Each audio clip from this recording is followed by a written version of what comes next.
Hi, everyone, and welcome to our Time Management Academic Success Workshop.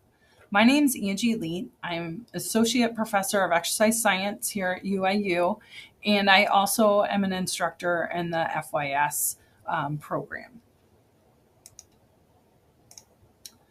Today, we're going to be talking about time management and hopefully teaching you a couple tricks or tips to help you build on your time management skills, but to truly understand why time management is important, we need to have an understanding of procrastination, what drives us to procrastinate, and how we can avoid that deep, dark playground. So we're going to start off by watching a quick TED Talk that a student sent me several years ago. He sent it to me and said, "You need to watch this so you understand how I think." And I found the TED Talk quite hilarious. But it was eye-opening for me because I was like, oh my gosh, this is exactly how the student functions.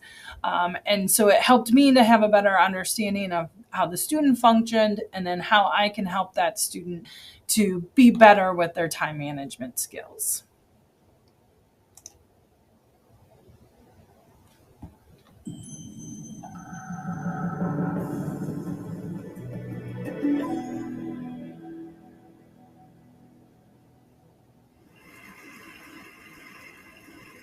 So in college, I was a government major, which means I had to write a lot of papers. Now, when a normal student writes a paper, they might spread their work out a little like this. So, you get started maybe a little slowly, but you get enough done in the first week that some heavier days later on, everything gets done and things stay civil. And I would want to do that like that. That would be the plan. I would have it all ready to go, but then actually the paper would come along, and then I would kind of do this. And that would happen every single paper. But then came my 90-page senior thesis, a paper you're supposed to spend a year on. I knew for a paper like that, my normal workflow was not an option. It was way too big a project. So I planned things out, and I decided I kind of had to go something like this. This is how the year would go. So I'd start off light, and I'd bump it up in the middle months. And then at the end, I would kick it up into high gears. A little staircase. How hard can it just walk up the stairs? No big deal, right? But then, funniest thing happened. Those first few months, they came and went, and I couldn't quite do stuff. So we had an awesome new revised plan. But then those middle months actually went by, and I didn't really write words. And so we were here. And then 2 months turned into 1 month, turned into 2 weeks. And one day I woke up with 3 days until the deadline, still not having written a word. And so I did the only thing I could. I wrote 90 pages over 72 hours, pulling not one but 2 all-nighters. Humans are not supposed to pull 2 all-nighters. Sprinted across campus, dove in slow motion, and got it in just at the deadline. I thought that was the end of everything. But a week later, I get a call. And it's the school. And they say, "Is this Tim Urban?" And I say, "Yeah." And they say, "We need to talk about your thesis." And I say, "Okay." And they say, "It's the best one we've ever seen."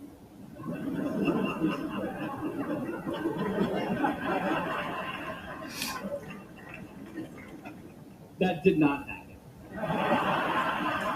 It was a very, very bad thesis. I just wanted to enjoy that one moment when all of you thought, "This guy is amazing." No, it was very, very bad.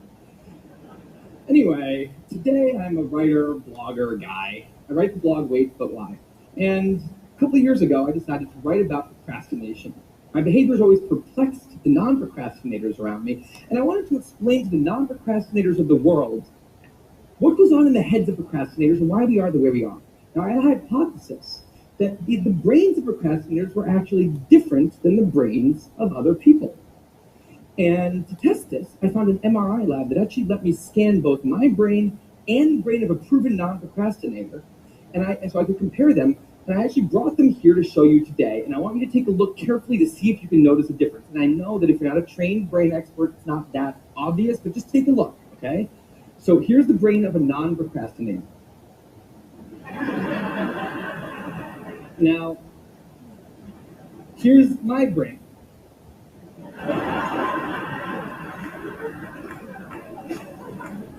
There is a difference. Both brains have a rational decision maker in them, but the procrastinator's brain also has an instant gratification monkey. Now, what does this mean for the procrastinator? Well, it means everything's fine until this happens. So the rational decision maker will make the rational decision to do something productive, but the monkey doesn't like that plan. So he actually takes the wheel and he says, actually, let's read the entire Wikipedia page of the Nancy Kerrigan-Tanya Harding scandal because I just remembered that happened. Then we're going to go over to the fridge. We're going to see if there's anything new in there since 10 minutes ago. After that, we're going to go on a YouTube spiral that starts with videos of Richard Feynman talking about magnets and ends much, much later with us watching interviews with Justin Bieber's mom. All of that's going to take a while, so we're not going to really have room on the schedule for any work today. Sorry. Now, what is going on here? The instant gratification monkey does not seem like a guy you want behind the wheel. He lives entirely in the present moment. He has no memory of the past, no knowledge of the future, and he only cares about two things: easy and fun. Now, in the animal world, that works fine. If you're a dog and you spend your whole life doing nothing other than easy and fun things, you're a huge success. And to the monkey, humans are just another animal species. He has to keep well slept, well fed, and propagating into the next generation. Which in tribal times might have worked okay. But if you haven't noticed, now we're not in tribal times. We're in an advanced civilization, and the monkey does not know what that is. Which is why we have another guy in our brain, the rational decision maker, who gives us the ability to do things no other animal can do. We can visualize the future. We can see the big picture. We can make long-term plans. And he wants to take all of that into account. And he wants to just have us do whatever makes sense to be doing right now. Now, sometimes it makes sense to be doing things that are easy and fun, like when you're having dinner or going to bed or enjoying well-earned leisure time. That's why there's an overlap. Sometimes they agree. But other times, it makes much more sense to be doing things that are harder and less pleasant for the sake of the big picture, and that's when we have a conflict. And for the procrastinator, that conflict tends to end a certain way every time, leaving him spending a lot of time in this orange zone, an easy and fun place that's entirely out of the make sense circle. I call it the dark playground. Now, the dark playground is a place that all of you procrastinators out there know very well. It's where leisure activities happen at times when leisure activities are not supposed to be happening. The fun you have in the dark playground isn't actually fun because it's completely unearned and the air is filled with guilt, dread, anxiety, self-hatred, all those good procrastinator feelings. And the question is, in this situation with the monkey behind the wheel, how does the procrastinator ever get himself over here to this blue zone? A less pleasant place, but where really important things happen. Well, turns out that the procrastinator has a guardian angel, someone who's always looking down on him and watching over him in his darkest moments, someone called the panic monster.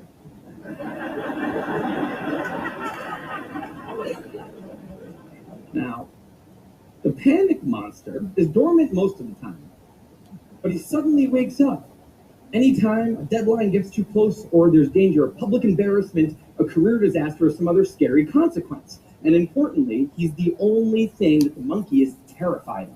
Now, he became very relevant in my life pretty recently because the people of TED reached out to me about 6 months ago and invited me to do a TED Talk.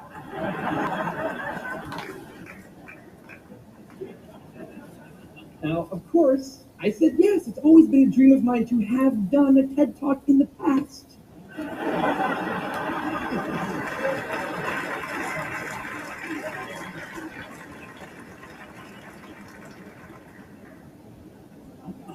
But in the middle of all this excitement, the rational decision maker seemed to have something else in his mind. He was saying, are we clear on what we just accepted?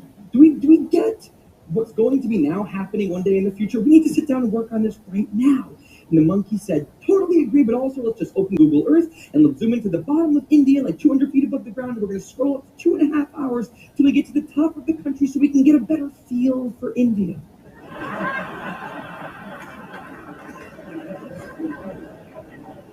So that's what we did that day.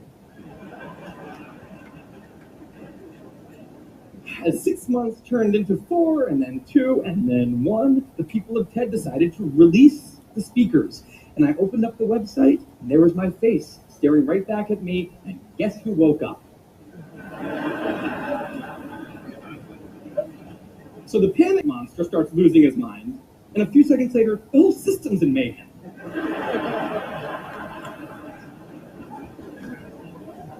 And the monkey, you remember, he's terrified of the panic monster. Boom, he's up the tree. And finally, the rational decision maker can take the wheel and I can start working on the top. Now, the panic monster explains all kinds of pretty insane procrastinating behavior, like how someone like me could spend 2 weeks unable to start the opening sentence of a paper and then miraculously find the unbelievable work ethic to stay up all night and write 8 pages. And this entire situation with the 3 characters, this is the procrastinator's system. It's not pretty, but in the end, it works.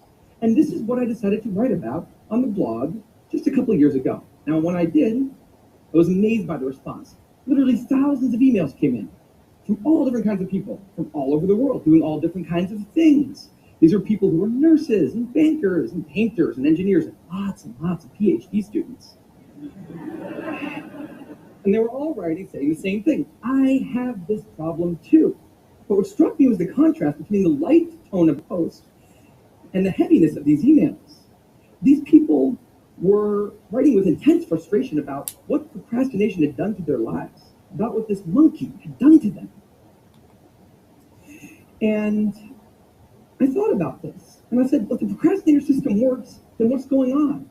Why are all these people in such a dark place? Well, turns out that there's 2 kinds of procrastination. Everything I've talked about today, the examples I've given, they all have deadlines. And when there's deadlines, the effects of procrastination are contained to the short term because the panic monster gets involved. But there's a second kind of procrastination that happens in situations when there is no deadline. So if you want to have a career where you want to be a self-starter, something in the arts, something entrepreneurial, there's no deadlines on those things at first, because nothing's happening at first, not until you've gone out and done the hard work to get some momentum, to get things going. There's also all kinds of important things outside of your career that don't involve any deadlines, like seeing your family, or exercising and taking care of your health, working on your relationship, or getting out of a relationship that isn't working. Now, if the procrastinator's only mechanism of doing these hard things is the panic monster, that's a problem, because in all of these non-deadline situations, the panic monster doesn't show up. He's nothing to wake up for. So the effects of procrastination, they're not contained. They just extend outward forever. And it's this long-term kind of procrastination that's much less visible and much less talked about than the funnier, short-term, deadline-based kind. It's usually suffered quietly and privately, and it can be the source of a huge amount of long-term unhappiness and regrets. And I thought, that's why these people are emailing, and that's why they're in such a bad place. It's not that they're cramming for some project. It's that long-term procrastination has made them feel like a spectator at times in their own lives. The frustration was not that they couldn't achieve their dreams, it's that they weren't even able to start chasing them. So I read these emails and I had a little bit of an epiphany that I don't think non-procrastinators exist. That's right. I think all of you are procrastinators. Now, you might not all be a mess, like some of us. And some of you may have a healthy relationship with deadlines. But remember, the monkey's sneakiest trick is when the deadlines aren't there. Now, I want to show you one last thing. I call this a life calendar. That's one box for every week of a 90-year life. It's not that many boxes, especially since we've already used a bunch of those. So I think we need to all take a long, hard look at that calendar. We need to think about what we're really procrastinating on, because everyone is procrastinating on something in life. We need to stay aware of the instant gratification monkey. That's a job for all of us. And because there's not that many boxes on there, it's a job that should probably start today. Well, maybe not today. You know, sometime soon. Thank you.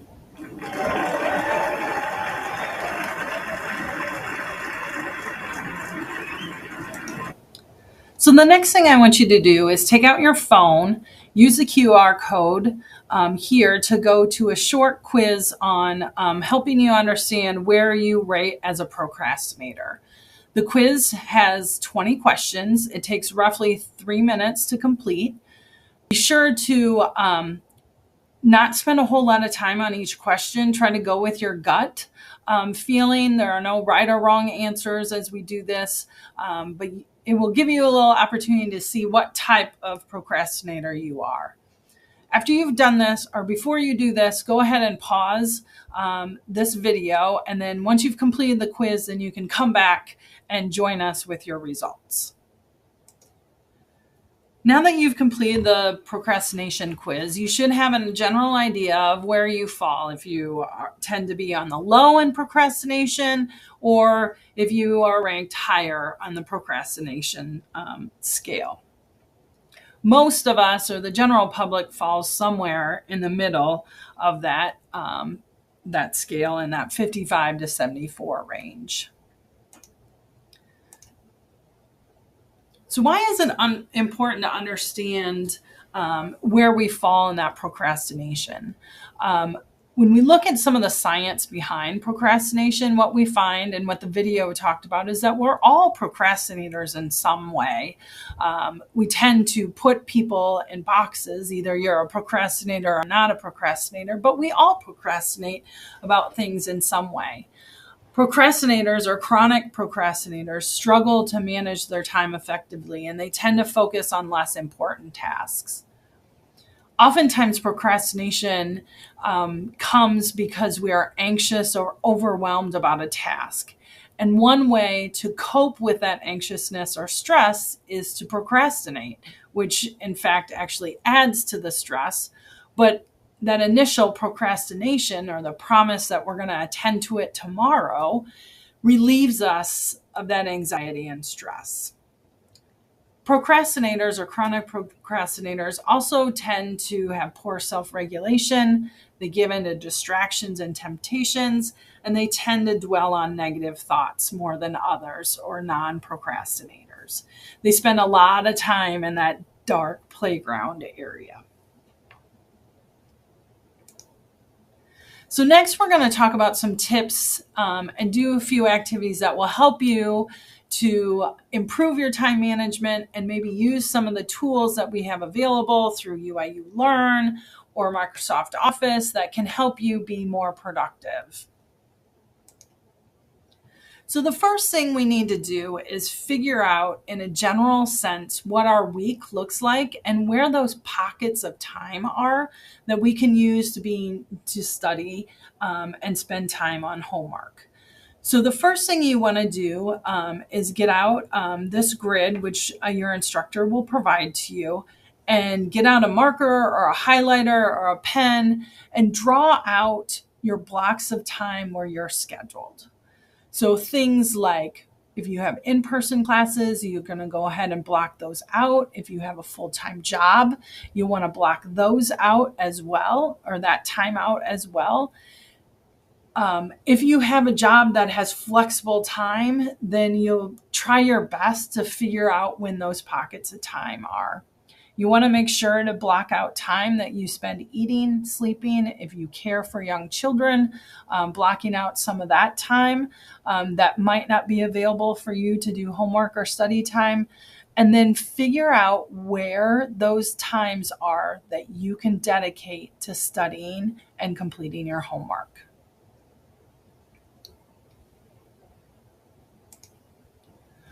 Another important thing after you've identified your blocks of time is to write down important dates or assignments. I used to be a huge planner person. I carried my planner around everywhere with me, and it was my life. I have since transitioned to an electronic calendar, and as you can see here, this is my month of April from last spring, but I have everything in there for my kids' activities to work meetings to commitments I have. And that's how I function, is with my calendar, and it's color coded. So you have access to Outlook Calendar through your Microsoft Office 365 in your apps. You also have the ability to subscribe to a calendar from UIU Learn. So I'm going to quickly show you how to do that here. So we're going to go ahead and open up UIU Learn.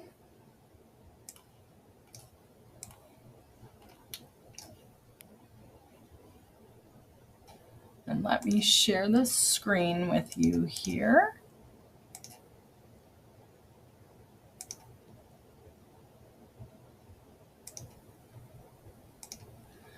So this is my UIU Learn. I'm going to go to Calendar here on the right side. Click that. And the first thing I need to do is make sure I have the ability to subscribe to calendars. So if you do not see the subscribe button with the star, we need to go into settings, and then you're simply going to click this Enable Calendars feed and save. And then you should have the subscribe button appear in your calendar. So next you're going to go ahead and click on that subscribe.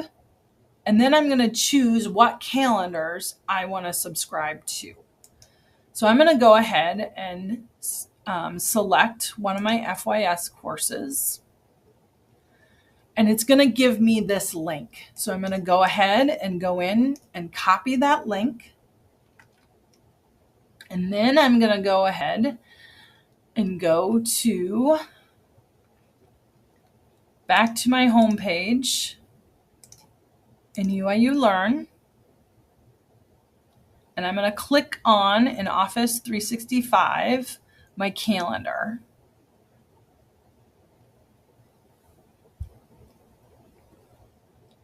So once I'm in the calendar here, I can go to Add Calendar. And then I'm going to select the Subscribe from Web. I can go ahead and paste what I copied, the link. I'm going to title it FYS 120. I'm going to pick a fun color. And then I'm going to go ahead and say, select a book, because I know it's an education calendar. At this point, I can go ahead and import that calendar into Microsoft 365 Outlook Calendar. I can go ahead and close this window. I can show my calendars. And there's my FYS 120 calendar in there. Here you can see it has the deadlines for all the assignments. It has some activities that my face-to-face class are asked to participate in. So that is in the calendar as well. So that's an easy way that you can use your Outlook calendar to help you stay on top of deadlines and make sure you set assignments or submit assignments in on time.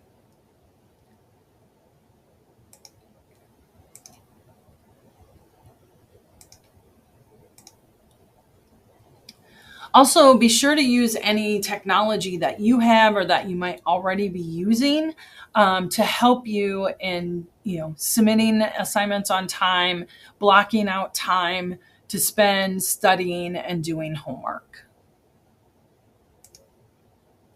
Another important thing is to find a space for you to study. So depending on what type of student you are, if you're living in the dorms, that dorm might be where you eat, it's where you sleep, it's where you socialize, it's where you relax. And so if you are trying to study in this space that means so many other things to you, it can be difficult. Especially there can be lots of distractions in the dorm. So it may be important for you to reach out and figure out other places for you to go where you have dedicated space to study. Those might be the library here on campus, maybe a student lounge, the student center, an empty classroom. Maybe you are good at studying outside. I was always distracted being outside and could never get in the right mind to study outside, but it works for people. If you're a non-traditional student, you may have to create a room or space in your home that you dedicate to your study area. Maybe you need to go to a library or another coffee shop or somewhere where you have a space where when you are there, you know it's work time for you to study and be able to get your work done. Another important thing is to figure out when your productive time is. So are you a morning person? Are you a night owl? Oftentimes we call these people larks. They're most productive in the early mornings, that 8 a.m. to 12 p.m., which is what the majority of people are. Larks thrive on schedules and they need that scheduled time and work, where owls tend to work more in the evening, and as the day goes on, they get more productive. So their productive time sometimes is that 6 p.m. to 9 p.m. They're also much more flexible in their approach to time, and they tend to be more creative. So understanding when your productive time is can help you be more productive and to manage your time. What can be problematic is when our athletic teams or our jobs are scheduled during our productive time. We're going to have to figure out then how to be productive during those non-productive times. I know for me, when I was in college, I knew and understood I'm not a night person. So I could usually work till 10 o'clock, but if I worked past 10 o'clock, it wasn't very productive. And knowing that, or when I finally figured that out sophomore year, I would stop at 10 and I was much more productive if I stopped, went to bed, and then got up at 5 in the morning to finish that task than to try and struggle through. It would take me 2 hours where the next morning it might have taken me only 30 minutes. So understanding how you function and then making those decisions, if I'm a morning person, I may need to get up and do work before I go to class or work, knowing that I need to take advantage of my productive time. Routines are good for us. Our bodies run on circadian rhythm. And if you've ever traveled overseas or somehow gotten out of rhythm in your circadian rhythm, you understand how difficult that can be, and it can cause mental and physical changes in your body. So our body has this internal clock that tells us when it's time to go to bed, and it tells us when we're hungry. It also tells us when to be productive. And so by creating a schedule, when that time comes that it's homework or study time, our body is telling us, okay, it's time to study. We need to be productive. And so having that routine can help you find balance in your circadian rhythm and help you to be more productive during that study or homework time.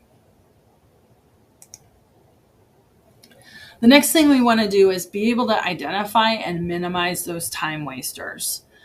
This is a perfect time for us to think about where are the times when I go to that dark playground and I can't seem to get my way out of it. So is it social media? Do you, go overboard when it's watching TV or streaming? Is it FaceTiming or connecting with friends? Is it playing video games? Is it cooking or cleaning? What are your time wasters? And, how can you identify those and know that, hey, I need to stop this and I need to get into my homework or study time? Any way that we can avoid that dark playground. I use this technique called the Pomodoro technique with one of my other courses, and I got a lot of positive feedback from the students, so I'm going to share it with you. So the way the Pomodoro technique works is you decide you have a task that you need to accomplish, and you're going to set a timer for 25 minutes. And for 25 minutes, you're going to be completely focused on that task. When the 25 minutes is up, you're going to take a short 5-minute break, and then you're going to repeat the cycle for 4 cycles. At the end of those 4 cycles, then you have earned a 15 to 30-minute break. So it's a great way to break up 2 hours of study time or work time, and to help you stay focused. The feedback I got from students when we used this in my class was I had no idea what a distraction my phone was. One student even mentioned that they had to physically take their phone into another room so that they could concentrate on the task, and do the Pomodoro technique. So I encourage you to think about what a distraction your phone can be. Do you need to turn your phone off? Silence notifications? What do you need to do so it isn't a distraction to you while you're trying to get your homework or study time done? I encourage you to try out the Pomodoro technique. The students really liked it. It gave them kind of a framework and how to break tasks down and get work done and minimize those distractions. Another thing we need to do is learn how to prioritize. So learning how to weigh what things are important, what things can we put off. So we need to consider due dates. If I have an assignment that's due tonight, that probably needs to be my focus. And then if I have an assignment that's going to take longer or has an extended deadline, I need to think about how much time it's going to take that assignment. Can I break it up into smaller tasks? And how am I going to reach that end goal of that longer assignment? I also encourage you to set goals. So for many of us, maybe we want to go to the football game on Saturday. We want to spend time with family or friends. Maybe we have parenting tasks we have to do over the weekend. And so we need to set goals that, okay, I need to get X done before Friday because I have to go to my kids' baseball tournament all weekend. So helping you to set goals and prioritize what things need to get done so I can do the other things in my life that I want to do and experience and be a part of. Another thing that can help with time management is staying organized. So I'm a big one that likes to utilize to-do lists. Another way is to break big projects into smaller, more manageable tasks. A big thing is creating a file system for storing your electronic files so it's easy to retrieve assignments and submit the correct assignment into the Dropbox. As an instructor, I don't know how many times I open a file a student submitted and it's titled Document 1 or Assignment 1. I don't know how these students are even keeping track of what they're submitting or where they're holding things. I can't imagine what their computer desktop looks like. So it's important to create a system so you can easily find assignments or you don't have to recreate assignment because you completely lost it in your files. The other thing is, or a rule that I like to use is handling something once. So if we get a bill in the mail, I tend to like to handle that once. Read the bill, pay it, it goes in the shred box. Same thing with the emails. If you can, try to figure out a way that you handle that email only once. You can also use to-do lists in your email in Outlook.